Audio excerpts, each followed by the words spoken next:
આજ રોજ તારીખ 21/3/2026ના રોજ શાહીબાગ પોલીસ સ્ટેશનમાં સરકારી નાણાંની ઉચાપત સંબંધે ગુનો દાખલ કરવામાં આવેલ છે. ગુનાની હકીકત એ પ્રમાણે છે કે શાહીબાગ વિસ્તારમાં આવેલ અસારવા સિવિલ હોસ્પિટલ ખાતે જે લીકર પરમિટ શાખા છે, ત્યારે લીકર પરમિટ શાખામાં અરજદાર દ્વારા જ્યારે નવું પરમિટ મેળવવા માટે તથા પરમિટને રિન્યૂ કરાવવા માટે ફી પેટે રકમ વસૂલ કરવામાં આવતી હોય છે અને આ રકમ નિયમ મુજબ બેંક અકાઉન્ટમાં, જે ઓફિશિયલ બેંક અકાઉન્ટ છે, એમાં ઓનલાઈન પેમેન્ટના માધ્યમથી સ્વીકારવાની હોય છે.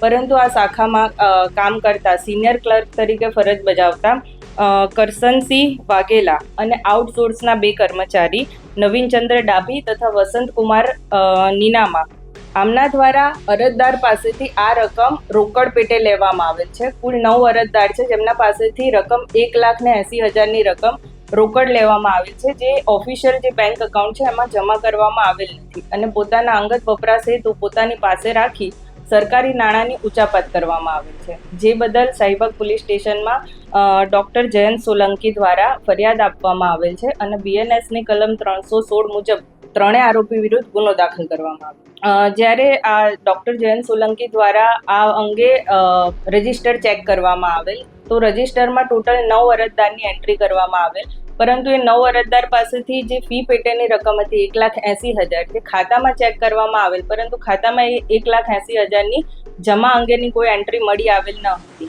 એટલે આપને જાણ હશે કે લીકર પરમિટના જે પૈસા છે હમણાં 3-4 મહિના પહેલાં એના રેટ ફિક્સ કરી દેવામાં આવ્યા કે જે નવી પરમિટ હોય એના 25,000 અને જૂના હોય એના 20,000 રૂપિયા, અને આ પૈસા જનરલી રોગી કલ્યાણ સમિતિમાં જ જમા થતા હોય છે. અત્યારે અમે એવી સિસ્ટમ ડેવલપ કરી છે કે QR કોડ સિસ્ટમ રાખી છે, એટલે કે ઓનલાઈન જમા કરવા, અને દરેક વ્યક્તિને પણ એવું કહેવામાં આવે છે કે પૈસા માત્ર ને માત્ર ઓનલાઈન જમા કરવા, જેથી ટ્રાન્સપરન્સી પણ રહે અને એમને કોઈ પણ જાતની તકલીફ ન પડે. અને આવા QR કોડ અમે ઘણી બધી જગ્યાએ મૂક્યા છે, ઘણી બધી ફેસિલિટી માટે. જ્યાં આરકેએસના પૈસા જમા થાય ત્યાં આ સિસ્ટમ અવેલેબલ છે. પરંતુ જ્યારે કોઈ વ્યક્તિએ એવી જાણ કરી કે મારી પાસેથી રોકડા પૈસા લેવામાં આવ્યા છે, આ પરિસ્થિતિમાં એવું લાગ્યું કે એવું તો થાય જ નહીં, આપણે અહીંયા તો સિસ્ટમ ઓનલાઈનની જ છે, તો પછી ઇમિડિયેટલી આ તપાસ કરવામાં આવી અને એ જે તે વ્યક્તિને કોલ કરીને પૂછવામાં આવ્યું, તો એને એવું કહ્યું કે હા, મેં પૈસા રોકડા આપ્યા છે અને રોકડા જે જગ્યા પરથી રિસિપ્ટ જનરેટ થાય છે ભાઈને આપ્યા છે. પછી તપાસ કરવામાં આવી કે આ જે રિસિપ્ટ છે એના પૈસા આમાં જમા થયા છે કે નથી થયા, તો હકીકતમાં એ પૈસા એમાં જમા નહોતા થયેલા, પરંતુ જે રિસિપ્ટ હતી એની અંદર ટ્રાન્ઝેક્શન ID પણ નાખેલો હતો. એટલે પછી એક ડાઉટ ગયો કે આમાં કંઈક ના કંઈક રંધાયું છે અથવા કોઈક ગેરરીતિ થઈ લાગે છે. એટલે ઇમિડિયેટલી તપાસ કરવામાં આવી. તપાસ કર્યું તો અંદાજિત એવું કહી શકે 9 વ્યક્તિઓની સાથે અમે ફોન પણ કર્યા હોય, રિસિપ્ટ પણ હોય, અહીંયા એનું ટ્રાન્ઝેક્શન ID પણ બોલતું હોય, એના લિસ્ટમાં નામ પણ હોય કે જે તે તારીખે આ વ્યક્તિ અહીંયા આવેલા અને એમને પૈસા જમા કરેલા. એની સાથે વાત કરીને એ પણ પ્રૂવ થયું હોય કે એને પૈસા કેશમાં આપ્યા છે, પરંતુ એ આરકેએસના એકાઉન્ટમાં રિફ્લેક્ટ થતા નહોતા.